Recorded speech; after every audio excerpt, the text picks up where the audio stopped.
Hello my friends, कैसे हैं आप सभी लोग। आई होप कि आप लोग अच्छे होंगे और प्रॉपर तरीके से हमारी वीडियो देख रहे होंगे।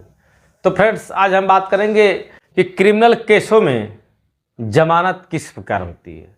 अगर आप क्रिमिनल के वकील हैं या क्रिमिनल संबंधित आपके ऊपर कोई मुकदमा चल रहा है तो आपको यह वीडियो जानना जरूरी है कि जमानत किस प्रकार होती है, जमानत के लिए क्या क्या प्रावधान भारतीय नागरिक सुरक्षा संहिता में किए गए हैं।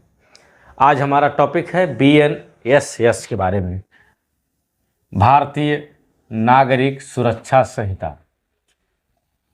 आज का मोस्ट सेशन है, इसको जरूर देखें। इस वीडियो को इस देखने के बाद आपको जमानत संबंधित सारे डाउट्स क्लियर होने वाले हैं। देखिए दोस्तों, क्रिमिनल केसों में क्या होता है, पहले ट्रायल होता है। क्रिमिनल केस, अगर कोई क्रिमिनल केस आपके ऊपर चल रही है, क्रिमिनल केस, तो उसमें क्या होगा, क्रिमिनल केस में जांच होगी। पहले अगर क्रिमिनल केस मान लीजिए कोई FIR आपके ऊपर दर्ज हो गई, ठीक है। अगर कोई आपके ऊपर FIR दर्ज हो गई है, क्रिमिनल केस है, तो क्रिमिनल केस के बाद क्या होता है, इन्वेस्टिगेशन होता है। इन्वेस्टिगेशन होता है, इन्वेस्टिगेशन माने अन्वेषण। अन्वेषण के बाद क्या होता है, चार्जशीट लगती है। चार्जशीट लगती है। चार्जशीट के बाद उसका क्या होता है, संज्ञान होने के बाद ट्रायल चलता है। ट्रायल होता है, ट्रायल के बाद सजा होती है या आपको बरी किया जा सकता है। यही सब आधार हैं। अगर आप क्रिमिनल से संबंधित हैं तो FIR के बाद जांच होगी, उसका अन्वेषण होगा, चार्जशीट लगेगी, ट्रायल होगा, सजा होंगे या बरी होंगे। तो देखिए, क्या अगर कोई अभियुक्त किसी अपराध में दोषी होता है, जैसे मान लीजिए कि अगर कोई व्यक्ति सेक्शन 64 BNS के तहत बलात्कार करता है, बलात्कार, अगर कोई व्यक्ति बलात्कार का आरोपी है, उसके खिलाफ FIR हुई, तुरंत अरेस्ट होकर जेल चला गया। अब जांच हुई, जांच के दौरान मान लीजिए 2 महीने के अंदर जांच पूरी हो गई, चार्जशीट लग गई, ट्रायल हुआ, और ट्रायल के बाद अभी ये जेल में है। ट्रायल हुआ, ट्रायल संबंधित अभी भी यह जेल में है, और बाद में पता चलता है कि यह दोषी नहीं है, इसको बरी किया जाए। तो क्या जो इतने दिनों तक यह इस दौरान जेल में रहा, यह कहां तक उचित है? यह अच्छी बात है कि कोई व्यक्ति आरोपी है लेकिन वह क्या है, दोषी नहीं है, वह सजा से बरी हो जाता है, लेकिन इतना दौरान जो उसने जेल में रहा उसका क्या होगा? इसीलिए फ्रेंड्स, अभियुक्तों को, आरोपियों को भी सहूलियत देने के लिए एक प्रथा चली जो कि जमानत कहलाती है। जमानत यानी बेल। बेल ऐसी चीज है कि आपको ट्रायल तक, यानी कि ट्रायल तक की क्या होता है, आपको बेल पे छोड़ा जा सकता है, जमानत पर छोड़ा जा सकता है, चाहे आप कोई भी आरोप किए हों, आप किसी भी प्रकार के सेक्शन आपके ऊपर लगा हो, चाहे हत्या का, बलात्कार का, डकैती का, किसी प्रकार का अपराध है, लेकिन आपको क्या होता है, ट्रायल के दौरान तक आपको रिलीज किया जाता है, छोड़ा जाता है। उसके लिए कुछ नियम होते हैं, कुछ प्रावधान होते हैं। मैं आज उन्हीं प्रावधानों को इस टॉपिक के जरिए समझाना चाहता हूं। चलिए देखते हैं कि क्या क्या इसके नियम हो सकते हैं। अगर अभियुक्त बरी हो जाता है तो इस दौरान की क्या उसको लाभ क्या होगा, सब कुछ इस वीडियो में कवर करेंगे। देखिए दोस्तों, जमानत क्या होती है इसको समझिए।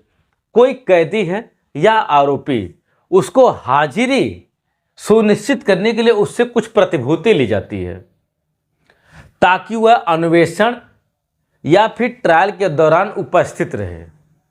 बात समझिए, जमानत का तो यही मतलब है कि कोई आरोपी है या फिर कैदी है, कोई आरोपी है, उससे क्या ली जाती है, प्रतिभूति, बेल बॉन्ड लिया जाता है, सिक्योरिटी ली जाती है कि भाई तुम हाजिर हो। हाजिर रहो कब तक, ट्रायल तक, ट्रायल तक या फिर जांच तक। जब तक विवेचना नहीं होती है तब तक तुम हाजिर रहो, उसके आधार पर क्या किया जाता है, उसको रिहा किया जाता है। वही क्या होती है, जमानत होती है।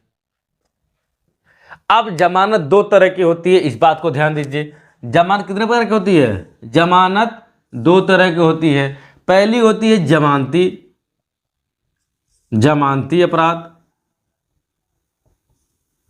दूसरा होता है गैर जमानती। जमानत दो तरह की हो सकती है, जमानती होगी, गैर जमानती होगी। अब देखिए, जमानती अपराध हम कहां पर पढ़ते हैं, जमानती अपराध 478 BNSS के अंतर्गत।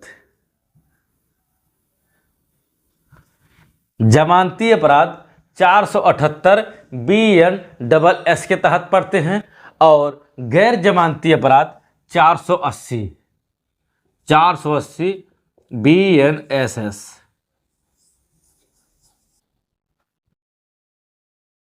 यानी कि जमानती अपराध के बारे में अगर कहीं बताया गया है तो 478 के तहत, और गैर जमानती बताया गया 480 के तहत।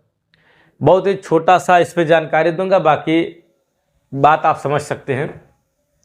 देखिए, जमानती अपराध में जितने भी प्रकार के जमानती अपराध हैं, जितने भी प्रकार के जमानती अपराध हैं, उसमें जमानत मजिस्ट्रेट को देना पड़ेगा। जमानत क्या होगा, देना ही पड़ेगा जमानती अपराध में।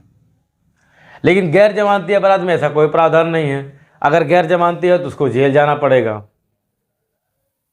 इसमें आरोपी का क्या है, जो आरोपी व्यक्ति है, जो अभियुक्त है, वह जमानत के लिए आवेदन कर सकता है, और वह आवेदन क्या उसका है, अधिकार है।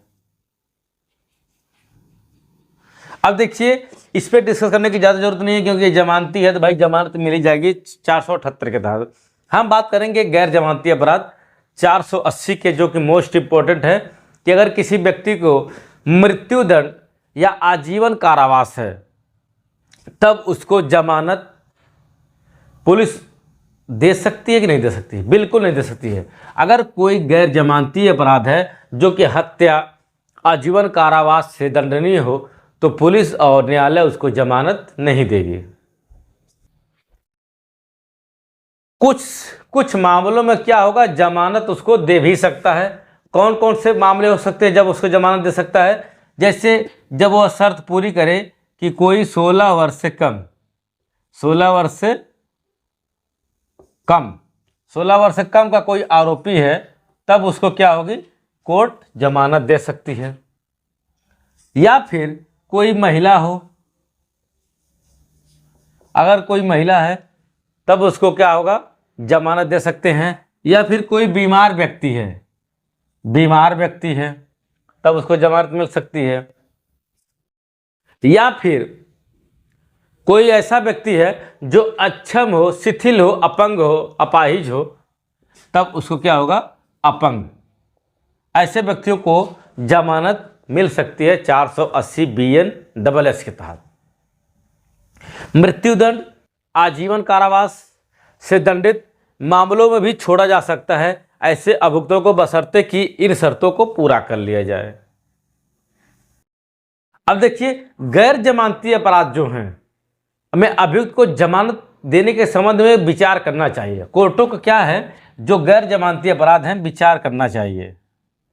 कोर्टों को विचार करना चाहिए कि जमानत देना है कि नहीं देना है, बशर्ते कि उसको कुछ शर्त कंडीशन लगा दे ताकि वह जमानत मिल जाए। जैसे मान लीजिए, अगर वह विचार करते हैं कि उसके ऊपर क्या अभियोग लगा है, अभियोग पर विचार करें, जमानत अभियोग ऐसा लगा है जो कि जमानत देने लायक हो, तो जमानत दे देना चाहिए। आरोप की पुष्टि, जो आरोप लगा है उस व्यक्ति के ऊपर, उसकी पुष्टि होनी चाहिए, यानी कि उसका प्रकृति कैसी है, उस अपराध का प्रकृति क्या है। या फिर ऐसा अपराध है जो दोष सिद्ध होने पर कितना दंड दिया जा सकता है, दंड कितना दिया जा सकता है, इस बात पर भी क्या होना चाहिए, विचार विमर्श होना चाहिए। और जो अभियुक्त है वह भाग तो नहीं जाएगा, इस बात पर भी विचार होता है कि अभियुक्त भाग नहीं सकता है। विचारण में समय कितना लगेगा, विचारण में कितना समय लगेगा, इस बात पर भी गौर करना चाहिए। उस आधार पर क्या करना चाहिए, उसको बरी कर देना चाहिए। या अभियुक्त की पृष्ठभूमि क्या है, पृष्ठभूमि, अभियुक्त कितना पढ़ा लिखा है, उसके माता पिता हैं कि नहीं, बच्चे हैं, वह कितना जीविका उसके घर में है, खाने पीने वाले, कमाने वाले, ETC सब कुछ बातों को क्या करना चाहिए, ध्यान देना चाहिए। अगर इन बातों को आप विचार करती हैं कोर्ट, और वह अभियुक्त जो आरोप घटित हुआ किन परिस्थितियों में किया है, जो आरोप घटित हुआ है किन परिस्थितियों में किया है, उस बात का भी गौर हो, तो ऐसी स्थिति में अगर लगता है कोर्ट को इन सारी बातों को विचार करने के बाद कि अभियुक्त को मामले में छोड़ा जा सकता है, बेल दिया जा सकता है, तो उसको बेल दे देना चाहिए। यह बात है 480 BNSS से गैर जमानती अपराधों के बारे में। आई होप कि आपको यहां तक का मामला क्लियर हो गया होगा। एक और मामला आता है जमानती गैर जमानती, एक और होता है अग्रिम जमानत। अग्रिम जमानत, देखिए अग्रिम जमानत BNSS 482 के तहत है। अग्रिम जमानत BNSS 483 के साथ 78 अग्रिम जमानत का मामला जो है 482 के तहत है कि कोई व्यक्ति अग्रिम जमानत के लिए क्या करता है, आवेदन कर सकता है। आवेदन, जैसे कि मान लीजिए किसी व्यक्ति के ऊपर FIR हुआ है, वह जेल नहीं जाना चाहता, तो क्या करे, वह अग्रिम जमानत के लिए आवेदन कर सकता है। या फिर उसको लगता है कि मेरे ऊपर कोई अपराध FIR दर्ज हो सकती है, तो उस स्थिति में क्या करता है, वह 482 के तहत अग्रिम जमानत के लिए निवेदन कर सकता है। अब देखिए आज का लास्ट सेक्शन है BNSS 483, मोस्ट इंपॉर्टेंट सेक्शन है कि कोई हाई कोर्ट सेशन कोर्ट को बेल देने के लिए निर्देशित कर सकते हैं। जो हम लोग हाई कोर्ट में आवेदन दाखिल करते हैं बेल के लिए, 483 के तहत ही आवेदन करते हैं, ताकि उस अभियुक्त को अक्यूज को छोड़ दिया जाए। तो फ्रेंड्स, आशा करते हैं कि आप आज का जो पूरा कंसेप्ट था जमानत से संबंधित अपराधों को आप लोगों को समझ में आ गया होगा कि धारा 478 जमानती अपराध की बात करता है, धारा 480 गैर जमानती अपराध की बात करता है, धारा 482 अग्रिम जमानत की बात करता है, धारा 483 हाई कोर्ट से संबंधित मामलों की बात करता है जो कि जमानत से संबंधित है। कभी इन सभी सेक्शनों पर अलग अलग वीडियो बनेगी, अलग अलग धाराओं पर, तो उसमें पूरा डिटेल में चर्चा किया जाएगा कि किन किन अपराधों में कितना सजा या कितना दिन में छोड़ा जा सकता है आरोपी को।